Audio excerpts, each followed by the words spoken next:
마감하는 갈라디아서 6장 14절부터 마지막 절 18절까지 말씀을 제가 봉독하겠습니다. 말씀 봉독 끝나면 아멘 화답하고 자리에 앉기를 바랍니다. 그러나 내게는 우리 주 예수 그리스도의 십자가 외에 결코 자랑할 것이 없으니 그리스도로 말미암아 세상이 나를 대하여 십자가에 못 박히고 내가 또한 세상을 대하여 그러하니라. 할례나 무할례가 아무것도 아니로되 오직 새로 지으심을 받는 것만이 중요하니라. 무릇 이 규례를 행하는 자에게와 하나님의 이스라엘에게 평강과 긍휼이 있을지어다. 이후로는 누구든지 나를 괴롭게 하지 말라. 내가 내 몸에 예수의 흔적을 지니고 있노라. 형제들아, 우리 주 예수 그리스도의 은혜가 너희 심령에 있을지어다. 아멘. 아멘. 자리에 앉습니다. 자리에 앉습니다. 오늘 설교의 테마가 은혜이기 때문에 하나님의 은혜 찬양 한번 드리고 말씀 나누겠습니다.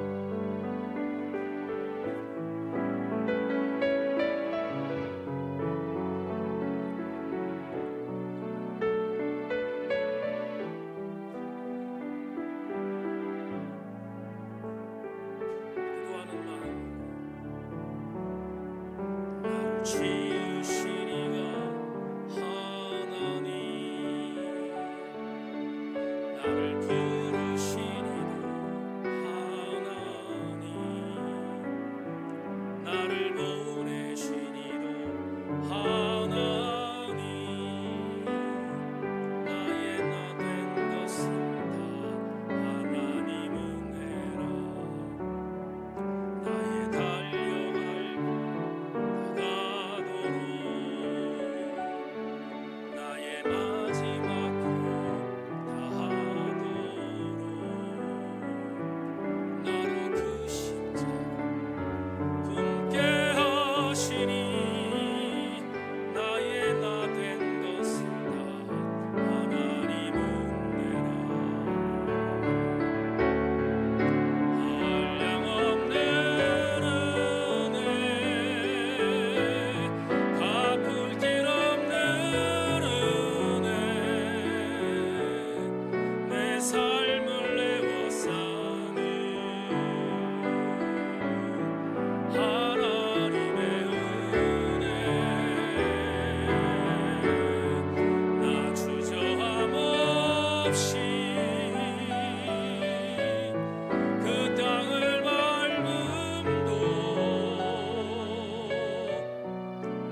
말씀을 듣고 예배당을 나갈 때 나를 붙드시는 주의 은혜가 가장 가까운 곳에 있음을 느끼고 채우라고 경험되게 하여 주시기를 원하며 그 은혜를 갖고 세상으로 파송되게 하여 주옵소서. 지난 1년 동안 달려온 갈라디아서 강해를 오늘 마감하겠습니다. 에베네셀로 도우셨던 주님, 끝까지 오늘 강해는 임마누엘로 도우시고 더불어 내일부터의 삶은 여호와 이레로 강복하여 주옵소서. 오늘도 말씀의 은혜가 임하기를 소망하며 예수 그리스도의 이름으로 기도하옵나이다. 아멘. 말씀에 기대를 거십시다. 인사합시다. 말씀에 기대를 거십시다.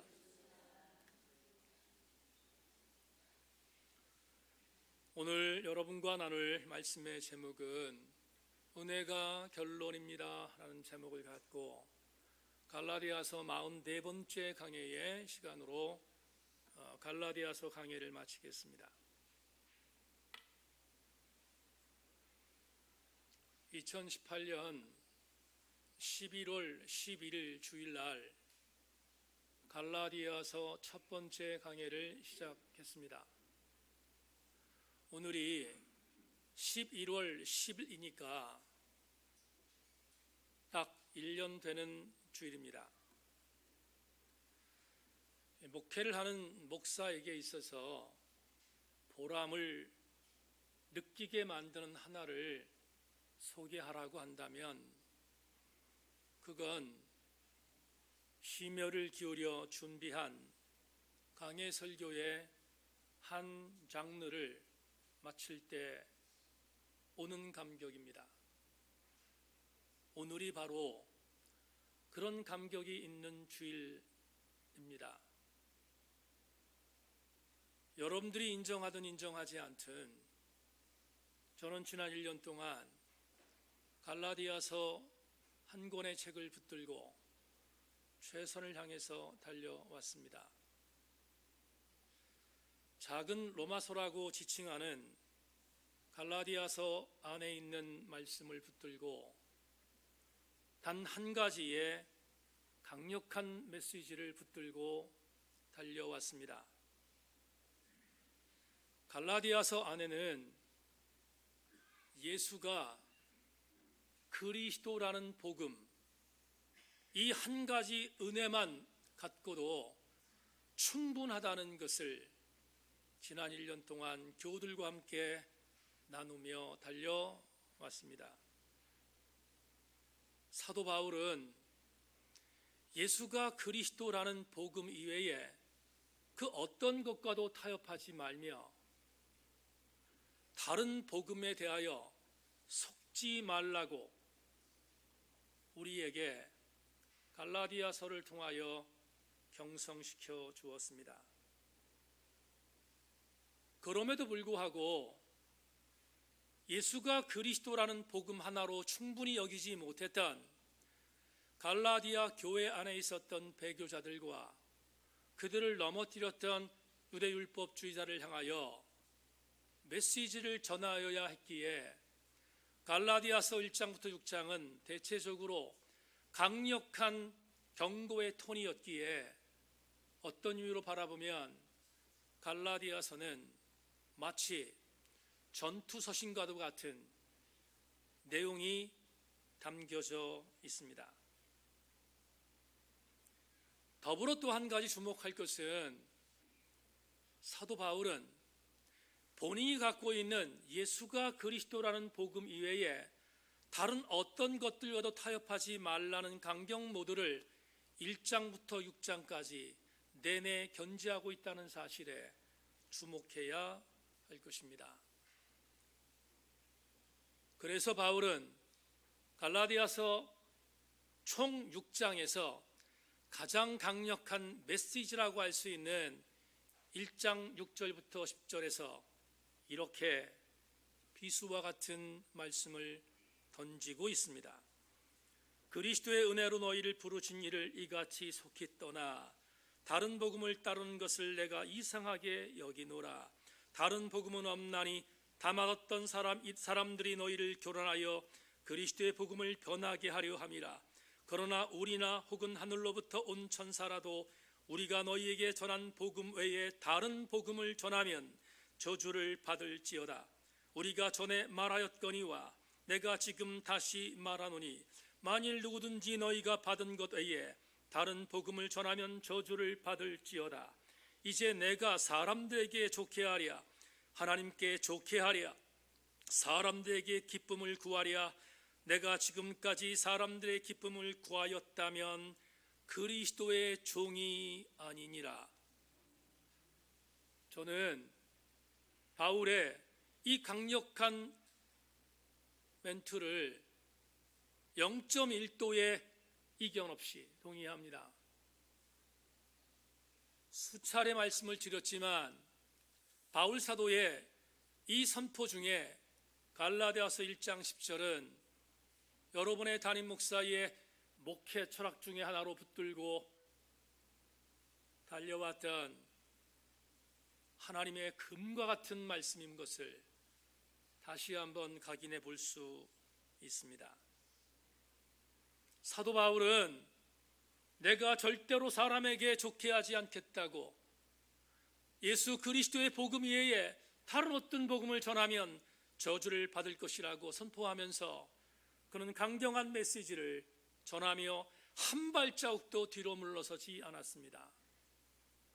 그런데 다시 강조하지만 바울은 이런 메시지를 전 6장에서 모두 함께 같은 톤으로 전하고 있다는 사실에 주목해야 합니다.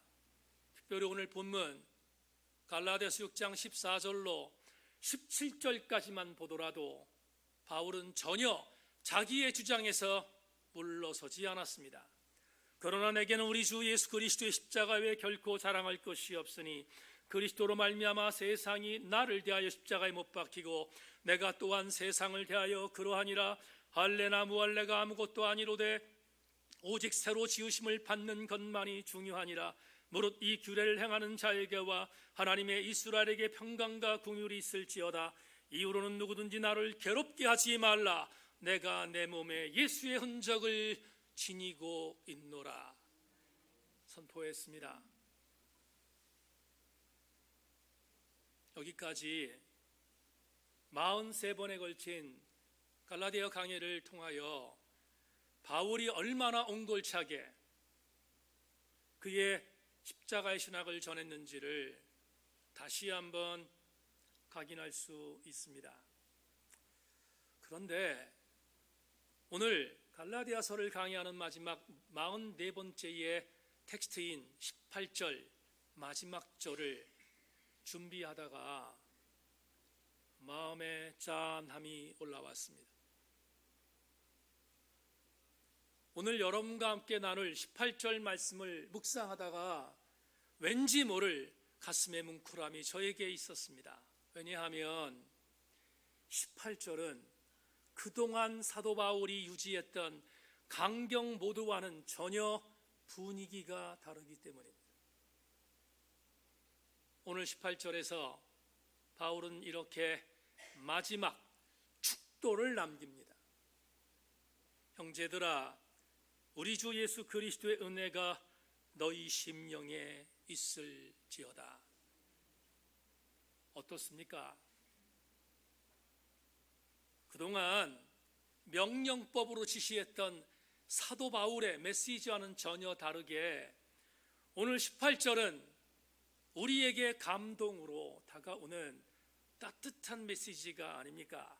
형제들아, 우리 주 예수 그리스도의 은혜가 너희 심령들에게 있기를 원한다는 이 메시지는 적어도 바울이 갖고 있었던 그의 깊은 영적인 시면 속에서 끌어올린 메시지였기에 가슴의 감동으로 다가오고 있습니다.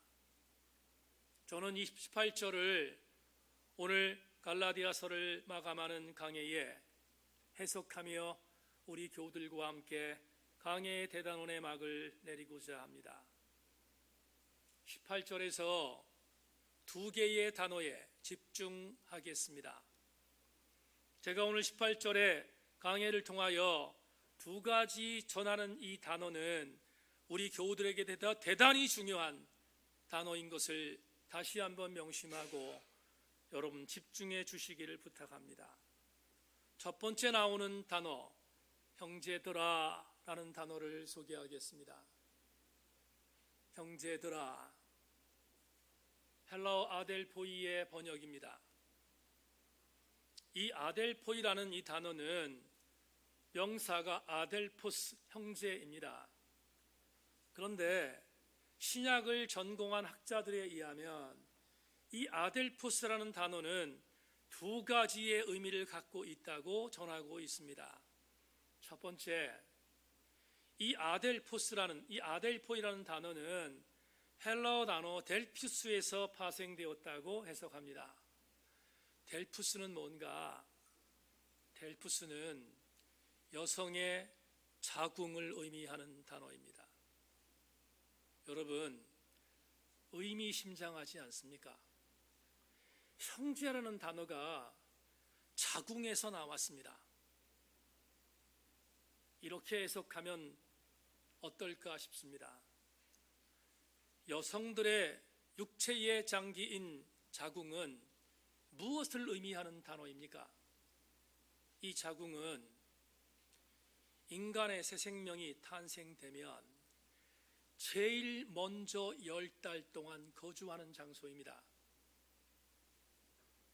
10달 동안 이 델푸스에서 거주한 인간이 새 생명이 무엇을 공급받습니까? 엄마로부터 엄청난 영양분을 빨아들입니다. 뿐만 아니라 엄마로부터 엄청난 양의 혈액을 공급받습니다. 그래서 그 자궁 안에 있는 새 생명은 10달 동안 쑥쑥 자라납니다. 만에 하나 이 델푸스 안에서 둘 중에 하나라도 공급이 차단되면 그 생명은 죽습니다. 이렇게 해석했습니다. 엄마의 델푸스 안에서 혈액과 영양분을 공급받는 새 생명이 자라나는 것처럼 우리는 영적 자궁 안에서 예수 그리스도께서 우리에게 공급해 주신 보혈의 은혜로 인하여 구원받은 백성입니다. 그 구원받은 백성들의 통칭을 아델포이, 형제라고 해석해도 틀리지 않는다는 것을 저는 인정합니다. 여기에 모여 예배하는 사랑하는 새인교회 성도들이여, 여러분 모두가 아델포스임을 명심하고 그리스도의 사랑으로 함께 띠띠우지는 형제들 되기를 주의 이름으로 축원합니다. 두 번째 의미가 있습니다. 이 아델포스라는 단어에 또 하나의 파생된 단어는 사랑이라는 단어 필리아에서 나왔다고 말합니다. 여러분도 아시는 것처럼 필리아는 필라델피아 교회를 말할 때의 원형 필리아입니다. 여러분, 필라델피아라는 말은 형제 사랑이란 뜻입니다.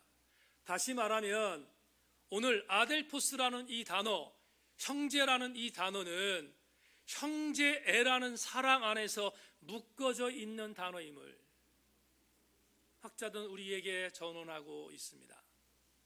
그러므로 오늘 갈라디아서 마지막 절 18절에서 아델포이 형제들아라고 칭한 사도 바울의 호칭은 대단히 의미심장한 선언입니다.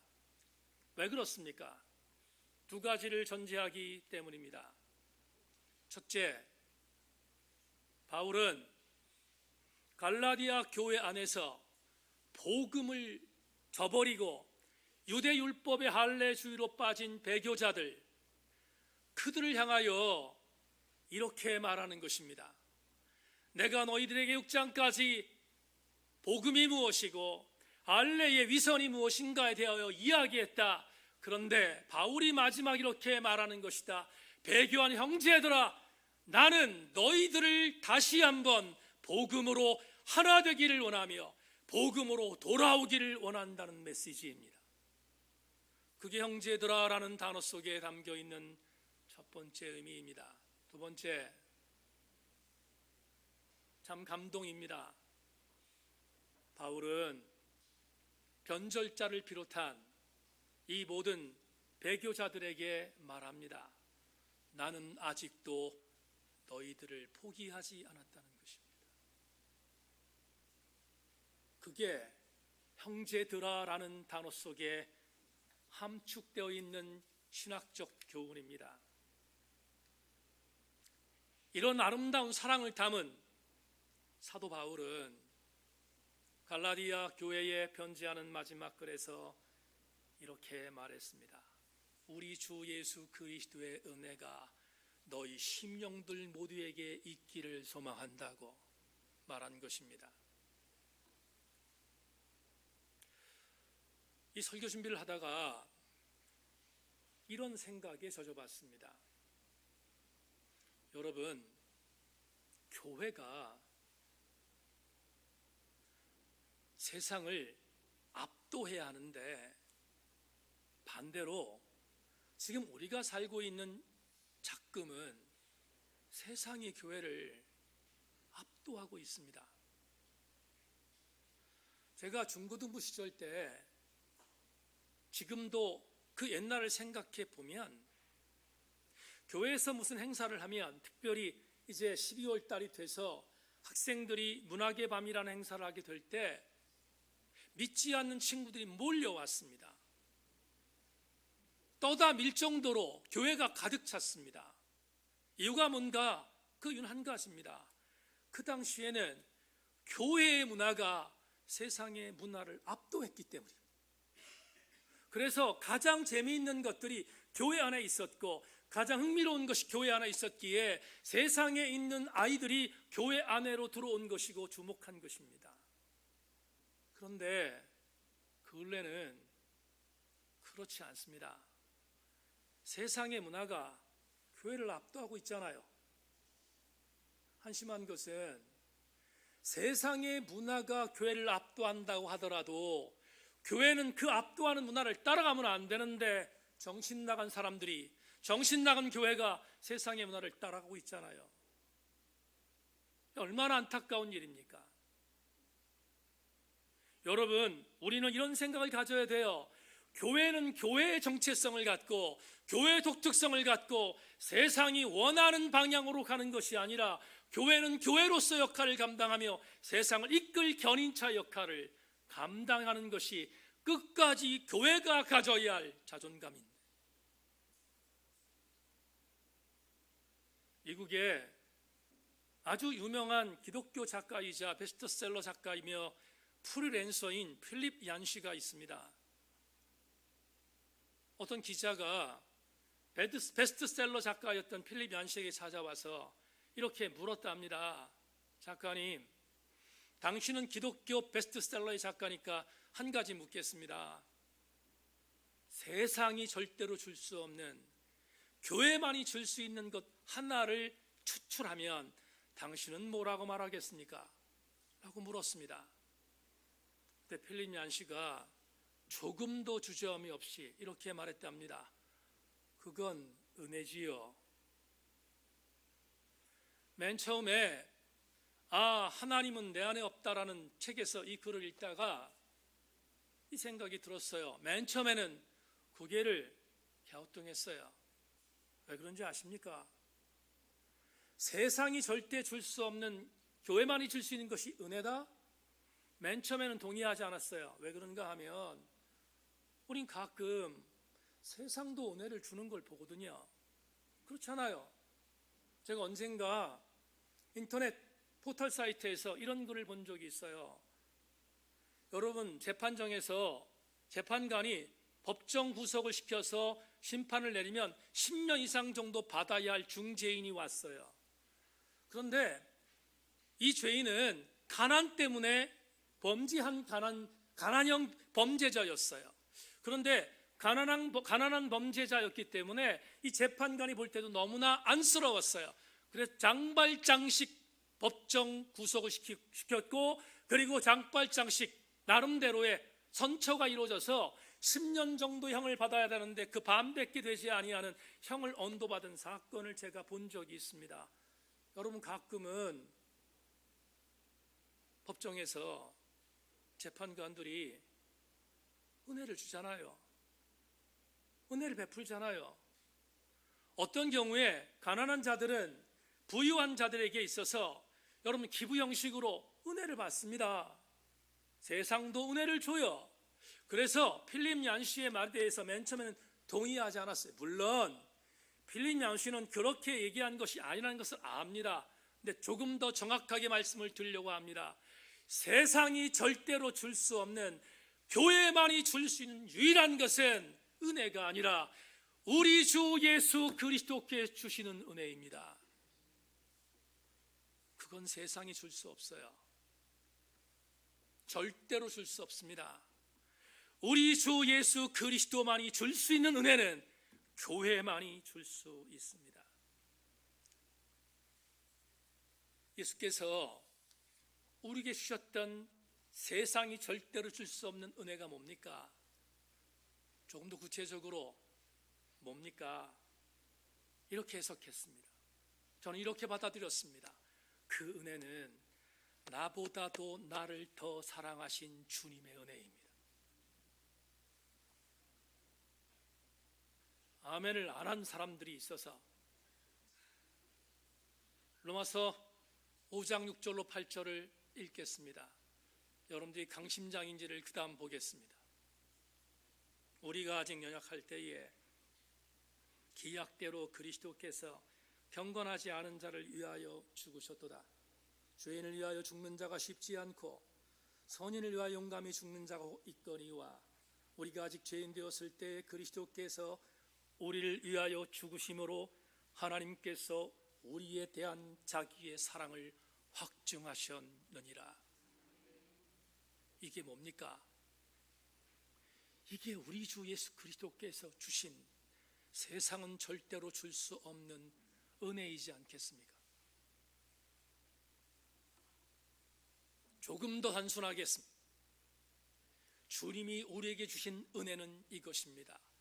나를 위해 오신 것이고 나를 위해 죽으신 것입니다. 이건 절대로 세상이 줄 수 없는 주님만이 주시는 은혜입니다. 뉴욕은 종교의 가장 종교에 있어서 뉴욕이라는 도시는 완전히 거기는 소굴입니다. 종교가 매장될 수 있는 소굴입니다. 어떤 종교도 뉴욕에서는 살아남지 못합니다. 그래서 많은 사람들이 말합니다. 뉴욕은 종교의 무덤이라고. 그런데 그 종교의 무덤 뉴욕에서 특별히 지성인들에게 복음을 증거하며 사역을 승리했던 뉴욕 리디머 처치의 팀 켈러 목사가 예수를 만나다는 책에서 지성인들을 사로잡은 기가 막힌 촌철살인을 남겼습니다. 그 구절을 읽어드립니다. 다른 모든 종교는 이렇게 말한다. 너희가 신을 찾아내고 싶다면, 너희가 더 나은 사람이 되고 싶다면, 너희가 더 높은 의식을 갖고 싶다면, 신적 존재와 교통하기를 원한다면, 그렇다면 너희는 무언가를 행하여야 한다. 너희는 힘을 모아야 하고 규율을 지켜야 한다. 너희의 정신을 자유롭게 하고 그런 다음 그 정신을 채워 넣어야 한다. 세상을 올바르게 만들고 싶다면, 너 자신을 올바르게 만들고 싶다면 너 이성과 힘을 다하여 이러이러한 삶을 살아야 한다. 그러나 기독교가 말하는 것은 이와 정반대다. 기독교는 이렇게 말한다. 아니, 그렇지 않다. 예수 그리스도께서 너희들이 할 수 없는 것을 대신해 주기 위해 오셨다. 기독교는 자신의 결함이 단지 비상적인 것이 아니라 자신의 마음이 심각하게 만신창이가 되어 스스로 고칠 수 없다는 것을 인정할 수 있는 특별한 종류의 강함을 가진 사람들을 위한 것이다. 기독교는 하나님과의 바른 관계로 회복되기 위해서는 자신에게 구원자가 필요하다는 것을, 십자가 위에서 죽은 예수 그리스도가 필요하다는 것을 볼 수 있는 자들을 위한 것이다. 성도 여러분, 팀 켈러의 이 글을 읽다가, 수년 전에 이 글을 읽다가 이런 기억이 생생히 남아 있습니다. 만에 하나 여기 있는 이 목사도, 이 목사야, 너 구원받으려고 기독교를 택했지? 그러려면 내가 너한테 이것을 명령한다. 네가 너의 갖고 있는 이성과 너의 갖고 있는 힘과 네가 할 수 있는 모든 역량을 다하여 이 정도의 수준에 올라와야 한다라고 주님이 말씀하셨다면 저는 절대로 기독교를 선택하지 않았습니다. 선택할 수도 없었지만 선택할지도 않았을 것입니다. 그런데 제가 기독교를 선택한 이유는 여러분에게 서서 말씀을 증거하는 목사가 되오는 이것입니다. 이 목사야, 아무것도 필요 없다. 네가 나의 종이 되기 위하여, 내가 너를 위하여 왔다는 것을 인정하고 내가 너를 위하여 죽었다는 것만 인정하라. 그리하면 너는 구원받은 백성이 될 것이다 말씀해 주셨기에 오늘 여러분에게도 부족하지만 담대히 이 말씀을 증거하는 종으로 살고 있는 것입니다. 이 목사만 그렇습니까? 그럴 리가 있습니까? 여러분 가운데서 여러분의 힘과 이성과 능력으로 무언가를 행하여 구원받기를 원했던 사람이 이 자리에 있습니까? 아닙니다. 저에게 말씀하셨던 주님처럼 여러분들에게 말합니다. 아무것도 필요 없다.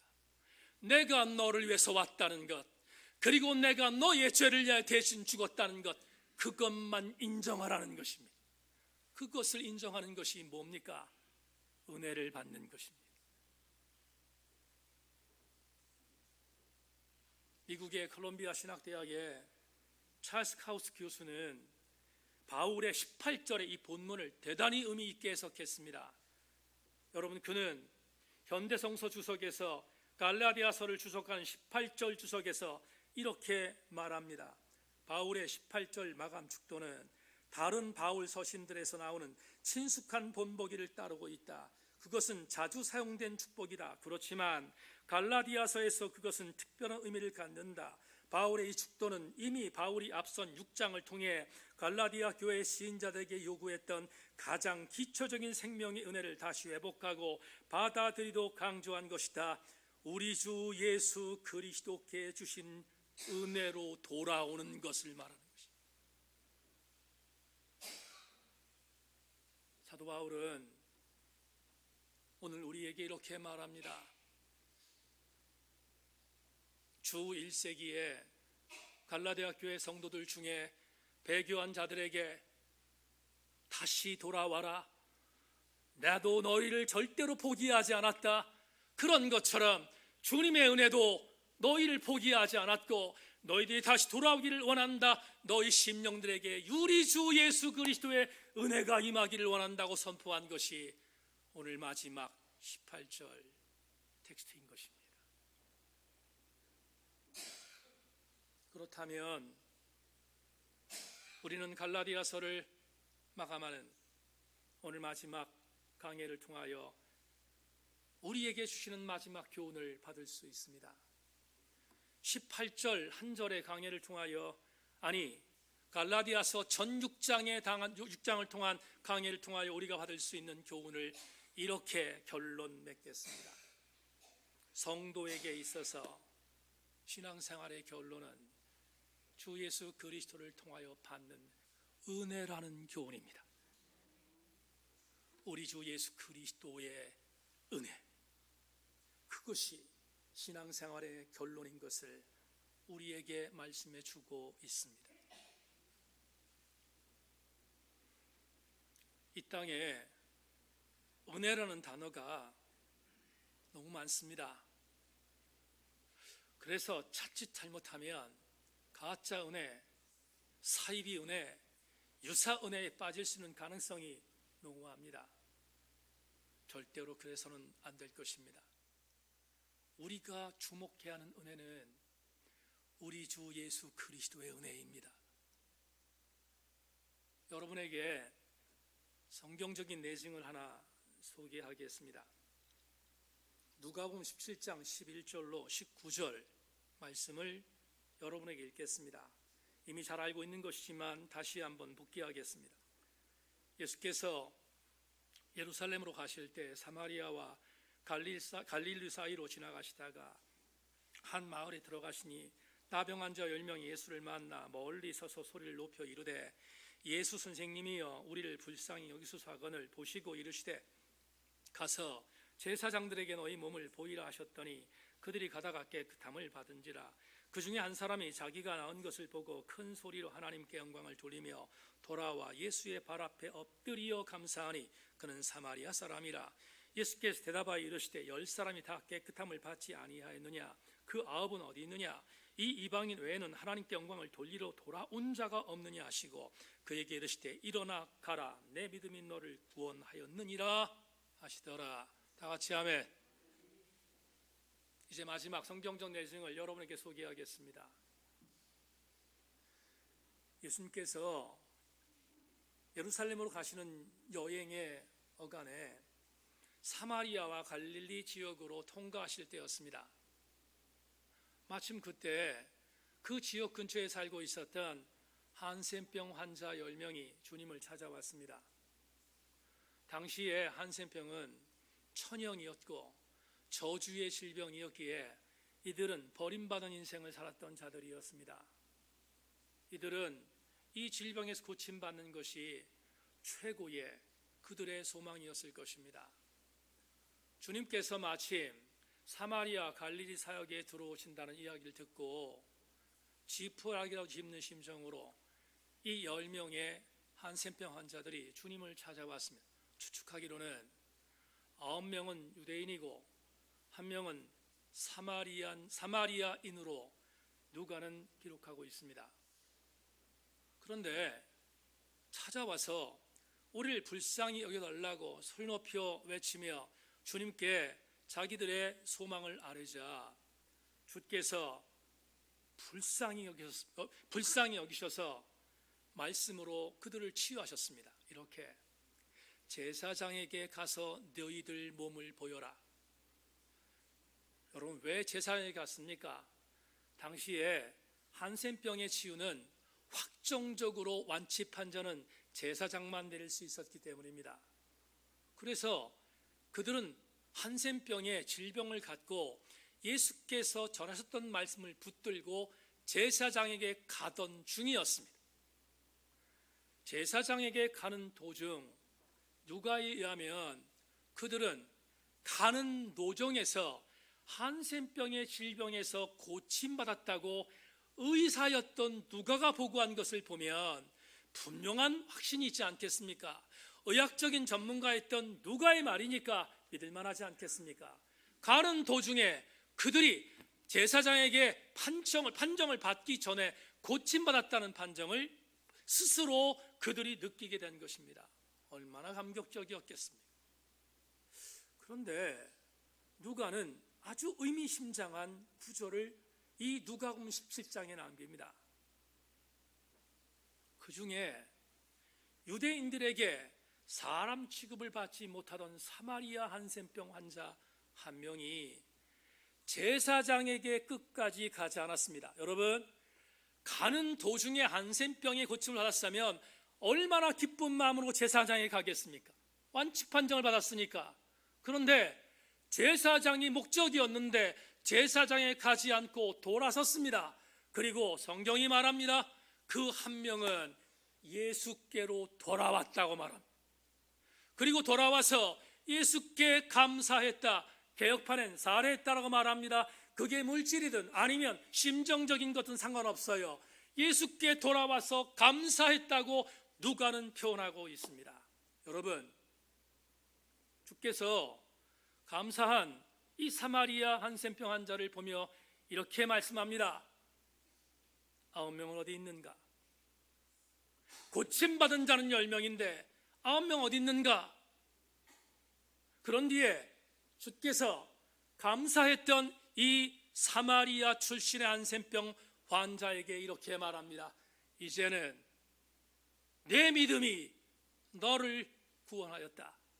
육체적인 부분에 있어서의 치유 더불어 그는 영적으로 구원받게 되었다는 것입니다. 그런데 제가 이 구절을 주목하는 이유는 카나다 출신의 마크 부캐넌이라는 목사님이 쓰신 Your God is too safe라는 책이 있습니다. 너의 하나님은 너무 안전해. 우리나라 책으로 열렬함으로 번역되어 있음을 우리 교우들에게 소개했고, 제가 이 책을 특별히 권수진 집사한테 읽으라고까지 강조했던 책입니다. 그런데 이 책에서 마크 부캐넌은 이 구절, 예수께 돌아와 살해했던 이 한센병 환자가 영적으로 구원받은 사건을 소름 끼치는 감동으로 책에 써놨습니다. 여러분에게 소개하겠습니다. 마틴 루터는 문둥병 환자가 깨끗해진 후 다시 예수께 돌아와 영광을 돌린 것을 예배라고 정의했다.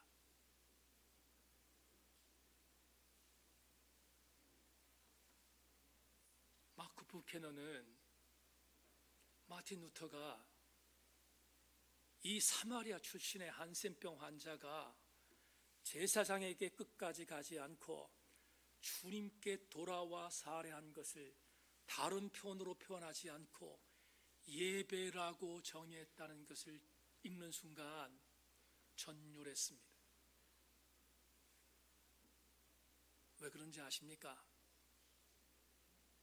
지금 그리스도인이라 이름 받고 있는 대한민국의 수많은 그리스도인들 중에 9명이 지천에 깔려 있습니다. 내 육체적인 질병이 고침받는 것, 내 가정이 복된 것, 내가 승진하는 것, 내 자녀들이 좋은 대학에 들어가는 것, 나의 창고에 엄청난 부귀와 영화가 들어차는 것, 그것이 하나님이 주신 은혜인 줄로 착각하고 살아가고 있는 수많은 9명의 이 땅의 종교인들이 수두룩합니다. 그런데 정말로 은혜를 받은 사람은 예수께 돌아와 살해한 한센병자라고 누가가 소개했다면 저는 이렇게 해석하는 것입니다. 진짜 은혜는 예수 그리스도께 집중하는 자입니다. 예수 그리스도께 내 삶을 집중하는 것, 그게 진짜 은혜입니다. 조금 더 여러분에게 마지막 강해니까 여러분에게 살떨리는 교훈을 드리기 위하여 이렇게 적용하겠습니다. 세인교회는 9명이 많습니까? 1명이 많습니까? 조금 더 직격하겠습니다. 여러분은 9명입니까? 1명입니까? 오늘 이 종이 갈라디아서 강해를 마감하면서 결론이 은혜라고 했습니다. 저는 우리 교회에 속해 있는 세인교회 모든 성도들이 한 명이 되기를 소망합니다. 수요일 날 소그룹반과 함께 나누는 존 어트보그 목사님이 쓰신 다른 책, 내 영혼은 무엇을 갈망하는가에서 존 오트부그는 우리에게 조금도 옴짝달싹할 수 없는 기가 막힌 갈파를 남겼습니다. 그는 이렇게 말합니다. 당신이 하나님보다 더 중요하게 여기는 것에 영원히 헌신하고 있다면 그것이 곧 우상이다. 1년 동안 갈라디아서 강해를 함께하며 달려왔습니다. 결론 맺겠습니다. 갈라디아서 강해를 마감하고 세상에 나가 예수 그리스도에게 집중하는 것이 아니라 내 영혼이 예수 그리스도 이외에 다른 어떤 것에 더 집중하는 자가 있다면 그는 갈라디아 교회 안에 있는 할례를 선택했던 배교자와 다를 바 없습니다. 우리 모두가 갈라디아서를 마감하며 진짜로 아멘해야 하는 것은 내가 하나님께 받은 그 은혜의 결과물로 예수 그리스도께 집중하고 있는가를 되물어 보는 것입니다. 2부 예배 나오신 교우 여러분, 지난 1년 동안 잘 달려오신 것을 감사합니다. 이제 대단원의 막을 내리겠습니다. 어렸을 때 제가 섬기던 교회에서 부흥사 목사님들이 오면 두 가지를 강요했습니다. 첫째는 할렐루야라는 단어를 빨리 하라고 가르쳤습니다. 이유는 할렐루야를 빨리 하면 방언이 터진다고 가르쳐줬기 때문입니다. 해봤는데 받지 못했습니다. 할렐루야를 빨리 한다고 방언 받을 수 있으면 그게 어찌 방언일 수 있겠습니까? 그런데 부흥사 목사님들이 또 하나 강조한 것이 있습니다. 시도 때도 없이 아멘을 강요했습니다. 그래서 아멘을 강요하는 목사가 되지 말자 마음 먹었는데 오늘은 아멘을 강요하겠습니다. 지금부터 여러분에게 성경 몇 구절을 읽겠습니다.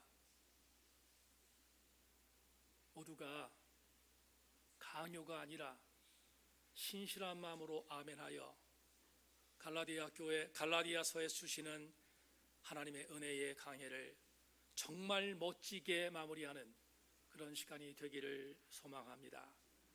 그리스도의 은혜로 너희를 부르신 이를 이같이 속기 떠나 다른 복음을 따르는 것을 내가 이상하게 여기노라.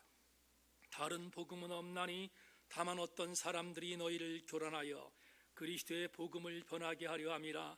그러나 우리나 혹은 하늘로부터 온 천사라도 우리가 너희에게 전한 복음에 다른 복음을 전하면 저주를 받을지어다. 우리가 전에 말하였거니와 내가 지금 다시 말하노니 만일 누구든지 너희가 받은 곳에 다른 복음을 전하면 저주를 받을지어다. 이제 내가 사람들에게 좋게 하랴 하나님께 좋게 하랴 사람들에게 기쁨을 구하랴. 내가 지금까지 사람들의 기쁨을 구하였다면 그리스도의 종이 아니니라. 내가 그리스도와 함께 십자가에 못 박혔나니 그런즉 이제는 내가 사는 것이 아니요 오직 내 안에 그리스도께서 사시는 것이라. 이제 내가 육체 가운데 사는 것은 나를 사랑하사 나를 위하여 자기 자신을 버리신 하나님의 아들을 믿는 믿음 안에서 사는 것이라. 그러나 내게는 우리 주 예수 그리스도의 십자가 외에 결코 자랑할 것이 없으니 그리스도로 말미암아 세상이 나를 대하여 십자가에 못 박히고 내가 또한 세상을 대하여 그러하니라. 이후로는 누구든지 나를 괴롭게 하지 말라. 내가 내 몸에 예수의 흔적을 지니고 있노라. 형제들아, 우리 주 예수 그리스도의 은혜가 너희 심령 모두에게 있을지어다. 하나님 감사합니다. 지난 1년 동안 큰 대과 없이 갈라디아서 강해를 함께 달려오게 하신 하나님 감사합니다. 존귀하신 주님, 우리 세인교회에 있는 모든 성도들 은혜가 결로인 것을 명심하고 주님께 찾아와 주님께 감사했던 그 한 명의 은혜의 주인공이 우리 세인교회 성도들 되게 하여 주옵소서. 그리하여 하나님 마지막 때를 살아가는 우리 모든 교우들마다 은혜의 사람들, 은혜의 주인공들, 은혜의 아름다운 깃발을 꽂는 하나님의 백성들 되게 하여 주시옵소서. 우리 주 예수 그리스도의 이름으로 기도하옵나이다.